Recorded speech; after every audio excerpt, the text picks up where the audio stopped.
কে অফিসে চাকরি করলে কম খাটনি? দেখছি তো ছেলে বউকে মানে নাক মুখ দিয়ে রক্ত ওঠার মতো খাটছে। কি খাটনি, বাড়িতেও নিয়ে কাজ করছে। ছেলে পড়াতে পড়াতে মিটিং করছে বউ, হ্যাঁ মিটিং করছে, এটাকে অফ করে ছেলেকে বোঝাচ্ছে। ছেলেও শিখে গেছে মিটিং। হ্যাঁ, এই যে দেখো এগুলো কি জানো তো, করতে করতে সে ছেলেও শিখে গেছে মার মিটিং, এখন কথা বলবো না, ইশারায় মাকে বলছে মা তোমার পাশে চুপটি করে বসে থাকবো। এগুলো কি হয়, মানুষ দেখে শেখে। আর একটা জিনিস, বাচ্চা যখন জন্মায় তাকে শেখাতে হয়, আর সে নিলে তবে ভালো। আমি তোমাকে বললাম অ আ ক খ, যেমন আমার মেজ বোনের বড় ছেলেটা মেন্টালি রিটার্ডেড, প্রথমে জন্মের পর তো বোঝেনি, বিদেশে গেছি, দেশের মোটামুটি সব জায়গায় গেছি, তারপরে ক্যাশ অ্যামাউন্ট পেয়েছি, ক্যাশ অ্যাওয়ার্ড যেটা সেটা পেয়েছি, একবার দুবার তিনবার চারবার পাঁচবার বোধহয় পেয়েছি, 5 বার পেয়েছি। তাতে আমার যা শখ আমি সব মিটিয়ে নিয়েছি। প্রত্যেক মেয়ের কিন্তু মনে মনে অনেক কিছু শখ থাকে, কিন্তু কি হয় জানো তো, শখটা ঠিক মতো প্রকাশও করতে পারে না। আর যা শখ থাকে, যেটুকু সামর্থ্য থাকে সেটুকু ছেলে মেয়ে এদের দিতেই, তারপরে স্বামী, এই করতেই কিন্তু ফুরিয়ে যায়। আসলে নিজের শখটা কিন্তু পূরণ হয় না। আজকে আমি এইখানে দাঁড়িয়ে বলছি যে আমার কিন্তু প্রতিটা শখ মিটে গেছে। আমি তাই এখন ভগবানকে বলি, ভগবান এইরকম থাকতে থাকতেই আমাকে তোমার কাছে নিয়ে যাও, কারণ আমার সব শখ মিটে গেছে। টাকা টাকা চাওয়ার তো শেষ নেই, যেখানে শেষ তা তো না, যত পাবো তত মনে হচ্ছে আরো পাই না কেন, আরো পাই না কেন। কিন্তু আমি কিন্তু খুব স্যাটিসফাইড। আজকে 73 বছর বয়সে আমি যে এই আমার এইরকম ফিডব্যাক রয়েছে, আমি শুধু না, আমার যে কাস্টমাররা নিয়েছে তার ফিডব্যাক রয়েছে, তাহলে তুমি নিয়ে দেখো।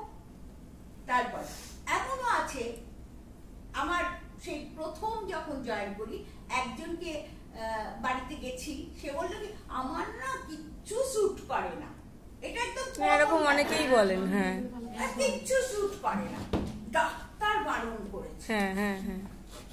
তা আমি বললাম কি ঠিক আছে, তাহলে তার তোমাকে জোর করা যাবে না, তুমি এক কাজ করো, তুমি অ্যালোভেরাটা নাও, অ্যালোভেরাটা নিয়ে যদি তোমার স্যুট না করে আমাকে ফেরত দিও, আমি আগে দাম নেব না। আমিও এরকম ভাবে বলি। ব্যাস, সে নিল, স্যুট করলো, তারপরে সে আরো অনেক কিছু নিল।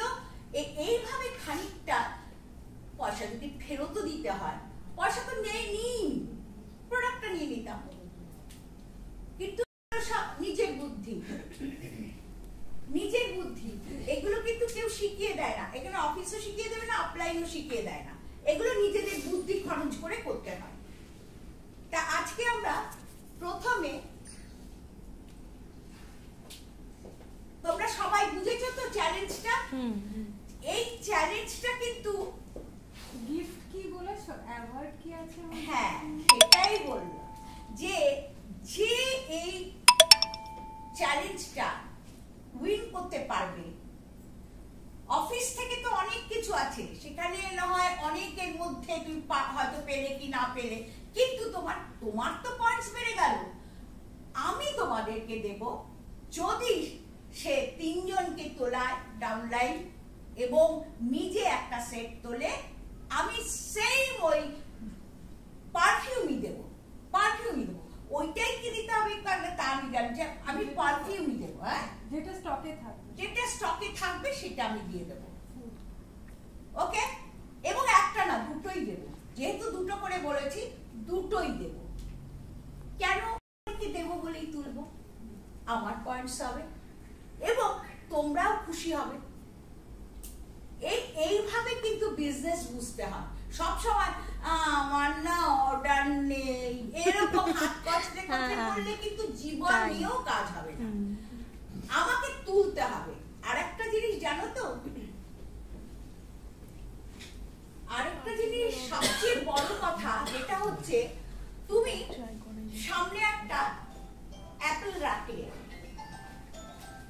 অ্যাপেল না ফুচকাওয়ালা সামনে দাঁড়িয়ে আছে, তোমাদের খেতে ইচ্ছা করে কিনা সবার? বলো। হ্যাঁ, অবশ্যই করব। লোভ হয় তো, আর লোভ হয় বলেই কিন্তু তুমি ওইখানে যাও। 10 টাকা হ্যাঁ, ওখানে যাও, ওখানে যাও, গিয়ে তুমি খাও। তোমাকে কিন্তু হাত বাড়াতে হয়। তোমাকে ফুচকাওয়ালা তোমার মুখে এসে গুঁজে দেয় না, তোমাকে এগোতে হয়। সেই প্রোডাক্ট তোলো, প্রোডাক্ট যদি সামনে রাখো, তখন তোমাকে প্রোডাক্ট বলবে আমাকে কারোর কাছে দে। তখন তুমি তাকে অন্য সবাইকে কনভিন্স করতে চেষ্টা করবে যে কিভাবে আমি এই প্রোডাক্টটাকে দেব। গছাবো কিন্তু কখনো বলবে না। আমরা কাউকে গছাই না, আমরা কাউকে সেল করি না, আমরা কি করি? রিকমেন্ডেড করি, তাই তো? একদম। তারা বলবে কি সেলার, সেলার। কিন্তু হ্যাঁ, আমরা তো সেলার 100 বার, কিন্তু ওই অর্থে না যে কাঁধের পরে নিয়ে বাড়ি বাড়ি ঘুরলাম। তবে জানো তো একটা জিনিস, আজকেও একটা কথা জিজ্ঞেস করেছিল যে অফলাইন কাজ কি করে করব। আমরা তো অনলাইনে করি, অফলাইন। অফলাইন কাজ কিন্তু তোমাকে সামনাসামনি যেতে হয়, সামনে অফলাইন কাজ করা যায় না।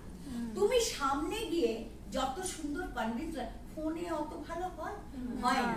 তার মানে কি, তুমি কনভিন্স করাতে গেলে সামনে যেতে হয়। দেখো, আমরা যখন প্রথম কাজ করেছিলাম কিছু জানতাম না তো, একদম সিম্পল হাউসওয়াইফ।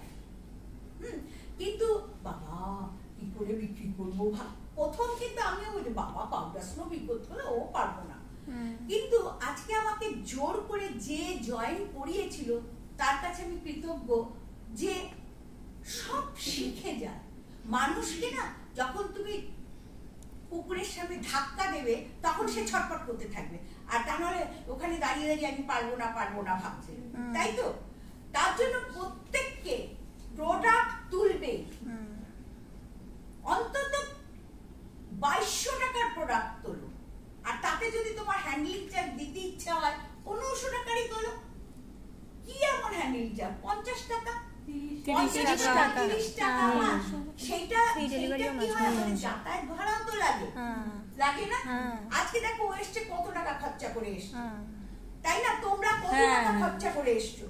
যদি আমি বাড়িতেও সেই কাজটা করতে পারি তবে আমার তো সেই খরচাটা তো বেঁচে গেল। তাহলে আমি কেন হ্যান্ডলিং চার্জের কথা ভাববো? সেদিন যেমন ব্যারাকপুরে একজন অর্ডার দিয়েছে, অর্ডার দিয়ে তারপর আবার একটা অর্ডার এসছে, তাহলে আমি কি করবো? বলছি ঠিক আছে হ্যান্ডলিং চার্জ দিয়ে দাও, তাই দিয়ে দিলাম। ব্যারাকপুর থেকে তো ওরা আসতে হলো না।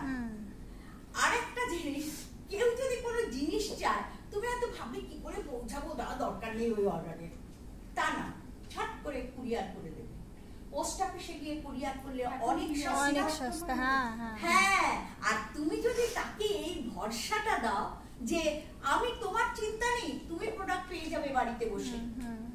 দেখো এই যে অমৃতা, জিজ্ঞেস করো অমৃতা অনেক সময় এইটা আছে তোমার কাছে, এইটা আছে? হ্যাঁ আছে। আমি তোকে কি করবো? কুরিয়ার করে পাঠিয়ে দেবো। কুরিয়ার করে পাঠিয়ে দিয়ে ও করে কি, আমাকে জিপে করে টাকাটা দিয়ে দেয়।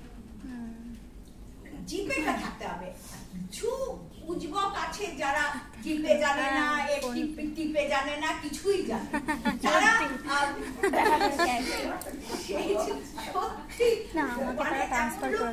কাস্টমারও আছে আমার কাছে, কাস্টমার না ডাউনলাইন, বলে কি নড়তে পারি না, হাঁটতে পারি না, কি করবো?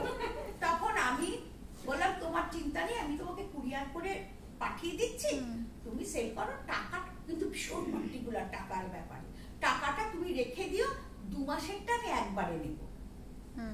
ও তাই করলো, রেখে দিল। আমি পরের বার করলাম কি, টুক করে আমি নিজে চলে গেলাম। নিজে কি করে গেলাম?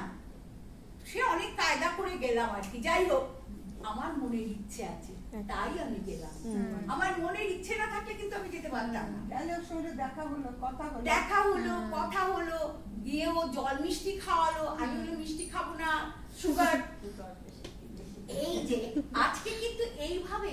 আর সবচেয়ে এই বিজনেসটা হলো কি রিলেশন। একদম। যত যার সঙ্গে ভালো রিলেশন হবে না, দেখবে সে করবে। আর একদম। আজকাল তো সবারই এক বোন এক ভাই এরকম, কিন্তু যাদের বোন আছে ভাই আছে তাদেরকে কিন্তু ভাইয়ের বউকে কনভিন্স করতে হয়, বোনদের কনভিন্স করতে হয়। আর বোনেরা কি হয় জানো তো, ভীষণ ভালো বোঝে। ও বাবা দিদির সুবিধা হবে, ঠিক আছে, ঠিক আছে, কোনো কথা নেই। এগুলো করতে হয় রিলেশন। আর ওই বোনরাই কিন্তু আরো 5টা কাস্টমার নিয়ে আসে। বুঝতে পেরেছো তো? এই করেই কিন্তু বিজনেসটা বেড়েছে। আমার না হলে কোনো নিজস্ব কোনো বুদ্ধিও ছিল না, কিচ্ছু ছিল না। সংসার করতেই জানতাম, রান্না করতেও ভালো লাগতো না, কিন্তু করতে হতো, করতে হতো। রান্না করতে তো জানতাম না, বিয়ে হওয়ার পর তো সব শিখেছি, কোনটা কি ফোড়ন দিতে হয়, কোনটা কি কি করতে হয়। সেরকম এখানেও আসলেই দেখবে শিখে যাবে, কিন্তু তোমাকে আসতে হবে, শিখতে হবে। রাত 9টায় যে মিটিং গুলো হয় সেগুলো শুনতে হবে। রাত 9টার মিটিংটা ভীষণ ইম্পর্টেন্ট। প্রত্যেকদিন একটা প্রোডাক্টের উপর আলোচনা হয়, বুঝেছো তো? ঠিক আছে, এইবার আমি কি বলবো, এবার আমি শর্মিষ্ঠাকে বলবো